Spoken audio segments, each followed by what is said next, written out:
talk about new driver advice. If you don't know, I'm a steel certified driving instructor. I'm going to talk about these things and help you. This is focused on your 18 to 36-year-old, but if you're younger than this information will apply and help you in some of the other elements. And if you're older than this will be a good review for you. Let's talk about this.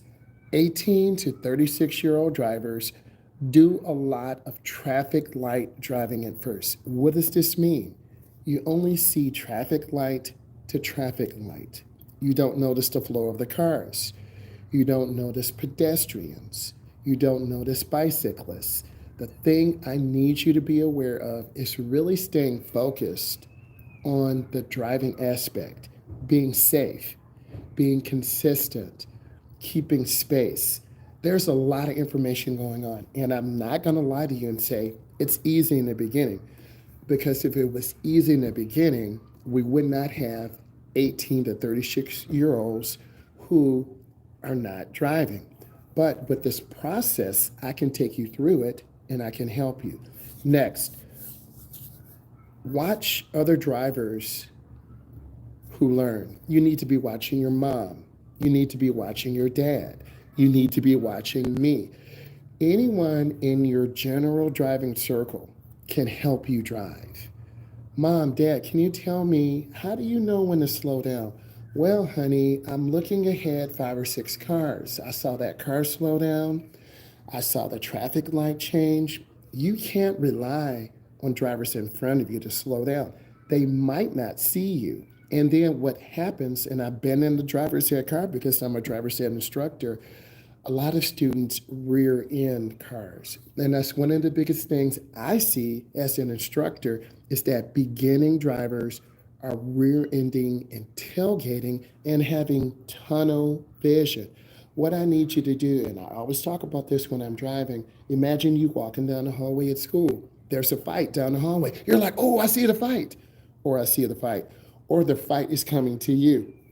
You got to duck down the other end of the hallway. So use the elements in the driving environment. The next thing I want to tell you, you have to study yield lights. You have to study right of way. One of the biggest questions that I did is the rules of the right of way. The first car to get there is the first car to leave. But in a bigger situation, imagine there was a thunderstorm and all the traffic lights in a 10-mile radius are knocked out. Everyone's got to go back to default driver's education, which is rules of the right of way. The first car to get there is the first car to leave. If 2 cars come together at the same time, the car on the right. All of you need to reapply these elements. This tells me a lot of instructors across the board, whether it's public or private driver's education, didn't really hit the rules of the right of way. You must understand that. And if you're not sure, don't go. Next, I want to talk about the big five. What is the big five? Concentrate. No phone, no text. I know it's hard. You want to look at social media. You just met a guy. You just met a girl. Your mom is calling. But you got to focus on the driving aspect. 2 years ago, my phone was stolen. And it was sad because I had a lot of information on there. And my students couldn't contact me, and my parents couldn't contact me, and my adult drivers couldn't contact me. But you know what? It was one of the most peaceful times in my life because no one could bother me. I couldn't just reach for my phone. And you know how you have your phone in your pocket and you kind of jump and you think it's your phone? That happens a lot. But I was able to really focus on driving, keeping my space, taking my time. Next, look while you're turning. Another big question I get. How do I turn the wheel? If I'm making a right turn, I come up to the corner and I turn my head and look to the right. If I'm making a left turn, I come up to the intersection, I turn my head and look. You actually need to do 2 things. You need to look at oncoming traffic. Let's pretend this is traffic. And you need to see to the left. So really, you're looking straight and you're looking to the left, because if you don't check oncoming traffic, you're going to get hit. fail your test. You're going to scare your instructor. Don't scare your uncle. You could possibly hit a pedestrian because people are walking from left to right. So you have to look. And that's so important that you have that vision. If you've seen some of my content, and hopefully you have, I always talk about space, the driving environment, keeping aware and being able to control this environment. Next, look while turning. If you're backing up, you look out the back window. But I have a backup camera. Don't care. You can run over a little kid. You can hit a car. The sensor might be covered with dirt, grit, or mud. You have to look out of your back window. You also need to look when changing lanes. A lot of beginners are so scared. They're holding the wheel and you're scared to look. There's a truck to our left. There's a car to our right. Exhale, breathe, take your time, look. A lot of beginners, if I tell them to turn on the right turn signal, they turn on the left. If I tell them to turn on the left signal, they turn on the right. If that sounds like you, give it a thumbs up. So you have to relearn because you're in such stress in the environment. I drove an adult this weekend. They were driving the wheel, holding the steering wheel straight armed. Don't hold the wheel straight armed. You want to have a 90-degree bend in your arm so you can turn the wheel properly. What I need you to do when you're driving is look when you back up, look when you make lane changes, and look when you turn.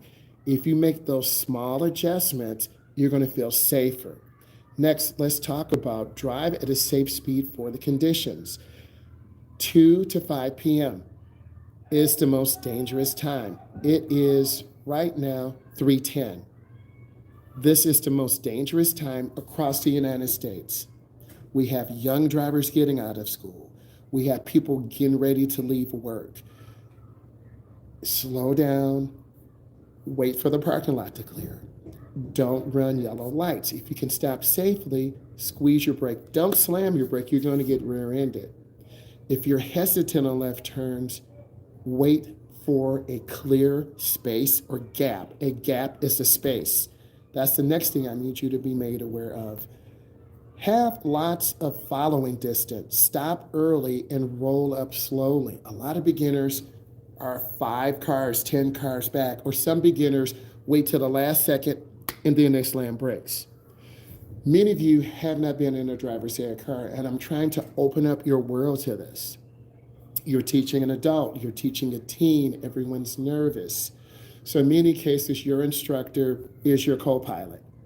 And if you've seen me and seen my content, I'm your co-pilot. And a co-pilot wants you to be successful. We're going to make 12 right turns. I want to see you look and turn. I want to see you check traffic to your left. You have to stop. You have a red light. Red means stop. Then you look left. You look right. You look left. If clear, then you proceed. Remember, 2 to 5 is the most dangerous. Beginning drivers or new drivers are overconfident. The reality is male drivers are way more aggressive. Guys, I'm just telling you the truth. You can look at the crash statistics. Males have more accidents. They drive much faster. We get more tickets. So what I want you to do is take a step back, relax, calm down, or you won't have a car, your insurance is going to be high, and your parents will take the car from you. Impaired driving, this is including alcohol or drugs or medication. A lot more 18 to 36-year-olds are on medication, anti-anxiety, depression. You have to be able to focus on the driving task. And I was driving a client 3 years ago. At about 3:45, her medication will wear off. She had attention deficit disorder. Literally, she was off the road to the right, off the road to the left. She was inconsistent with speed control. And it took her a longer time to process information. So all of you want to know, as an instructor, how did you do? I repeated things slowly. I made sure I talked to her in a relaxed, kind of partial monotone voice. And I repeated things, and I wanted to see her process it and internalize it. Let's face it, Your parents are not certified instructors. They're going to tell you, stop, stop. And that's just going to freak you out, and you're going to slam the brakes. You'll never hear me say, stop, because you're going to slam brakes and we're going to get rear-ended. I tell you to squeeze the brake, and then you're going to use the ball of your foot and squeeze the brake. Poor weather adaptation. If it's raining, beginning drivers go too fast. They hug the right. The car will be lifted off of the water in your hydroplane. Driving a young man, 3 football players, in the wintertime, the client kept hugging the right, hugging the edge of the road. We went down in the ditch 5 feet. I told my client not to hug the right. We did not have a tow rope. A gentleman came in the truck. He had a 18-foot tow rope, hooked it up to the back of the driver's side car, pulled us out. I said, thank you, God. God was with us. But the young man was crying. He did not listen to instructions. You have to drive in the grooves of the road. I tell you these stories because I don't want to see that you went into a ditch or had an accident. So now whenever we drive, I carry a tow rope. I make sure my phone is charged. I let people know where I am. Fatigue. I used to drive a lot of hours. In the summer, I'm driving 10 hours, 12 hours, 14 hours. But over 3-4 weeks, that tires me out. I might miss a light. I might get a little agitated and irritated. What I need you guys to do is rest. If you're coming for your drive today or the weekend, get rest. I know I'm driving 10 hours Saturday, 10 hours Sunday, 6 hours today. I'm rested. I'm hydrated. And I'm ready to be that co-pilot. Those of you who know me and you've seen my content, if this is bringing you value, give it a thumbs up. Leave some comments. I want to be my best authentic life for all of you because I want to be safe. I want you to pass your test. If you're 16, you need 50 hours of driving. If you're over 19, you're going to have your TIP. That's your temporary instruction permit. You need to drive with someone over 21. If your coach is not patient, screaming, slamming the brake, you're not going to want to drive. Next, peer pressure. That's very difficult because you're going to be driving with your friends in a car. And the more friends you have in a car, the more likely you are to crash, run a light, or be aggressive. Driving under stress, that's one of the biggest things I see too. A lot of my clients are working. They have relationship issues or problems that might self-identify. There's so many issues. There's personal issues that can affect driving. What I need you to do is focus on driving. I drive at 420 today. I'm excited. I'm going to take my time, and I'm looking forward to the opportunity. Drowsy driving. Get your rest. We've talked about this, particularly late nights. Many of you are studying. You're in college. You might have a child on the way. You might take care of your brother and sister. What I need all of you to do is focus on the driving process. Driving is a multitask event. You have to check your speed. You have to make sure you're in your lane. Oh, there's a light. There's a person walking by. Take your time. And a lot of times we're in downtown Detroit, downtown Chicago, downtown Houston, Texas. I tell my clients, take on one traffic event at a time. It's a multitask situation. A lot of beginners ignore blind spots. If we're making the lane change to the left, you look over your left shoulder. If you make a lane change to the right, you look over your right shoulder. That's what I need you to do, but a lot of beginners are like scared. And I know if they don't look over their shoulder, we're going to cut off a car and have an accident. Ignoring the speed limit, a lot of beginners go under speed. If the speed limit is 55, we're at 45. And that makes drivers angry. 2 to 5 p.m. is the most dangerous. It is now 3:18. People are angry. They're tired. And here we are doing our student driving. I'm supporting you. I'm coaching you. And you're 10 under the limit. So that's what happens. And as a result, drivers are angry. They're mad. I've had drivers cut us off. I had a semi-truck driver tailgate us and road rage us. It was one of the most fearful things I had ever seen in my life. So After that moment, I told my students, you need to drive at the speed limit. We have to stay up with the flow of the traffic because I want to eliminate all dangers. There's so many things involved. We have drivers who are reckless, soccer moms, teenagers, guys in their 20s and 30s. And I've seen females put up the middle finger and kind of push us off the road. We live in a very aggressive and violent society. We don't have to be like this because you'll be short lived, you'll have accidents, you'll be arrested. Inadequate defensive driving. I'm really big on defensive driving. And if you've seen my content from 2 years ago, 3 years ago, it's more of the defensive driving aspect. Let's keep our room. Check your mirror. Look ahead. Be aware. And those things are sprinkled in to the overall teaching someone how to drive. Vehicle maintenance, you got to know how to put oil in, rotate your tires, how to change a flat tire, windshield wiper blade. A lot of beginners, the 18 to 36, have no idea about maintenance. And you have to change the oil. We had a client's car that was 20,000 miles overdue for an oil change.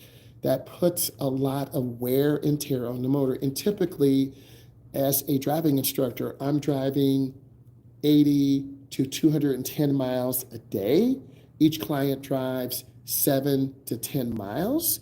And if I drive 10 kids, that's over 100 miles. And if we're doing highway, merging on, merging off, you can see where that mileage adds up. And these cars are running from 10 in the morning to 10 at night. That's a lot of stress and wear. Parking troubles. I hear a lot of comments about parking. You have to know how to parallel park. I'm going to do more tutorials on parallel parking. You need to line up your vehicle, reverse back, turn your wheel all the way to the right. You're going to go in at a 45 angle. You want to be about a foot from the curb. How do we know? I get out and measure. And if you can't park, then you won't get your driver's license. Vehicle theft, especially in areas where there are high crime rates. Sorry, Detroit, Michigan. Sorry, Houston, Texas. Sorry, Los Angeles, California. I'm driving a Hellcat Charger. I already know what could happen. I could come out and my Hellcat won't be there because it has the Hemi, the 707 horsepower motor. It's burgundy, 20-inch rims, beautiful, but there are people who want these types of vehicles. Does this mean you should not drive a vehicle like that? Of course not. You need to make provisions. Driver distractions, eating, personal grooming. My dad always told me, boy, have yourself ready to go before you get into the car. Look nice. And then you're ready to go, so you don't have to do personal grooming. Also, eating in the car and engaging in distracting things. These issues and many more can impact new drivers. If this brought you value, I need you to look at all my videos, leave comments, tell me where you're from around the world because I want to engage, talk to you, and we're going to have some digital products coming soon, a driving guide for that 18 to 36-year-old that can help you. I'm going to have study guides that I'm going to put out to help you pass your test. And I just need to finish these things up. I want to say thank you. I will be going live tonight, 6:30 or 7:30. Look for the notification. I want to say thank you and drive safe. Bye.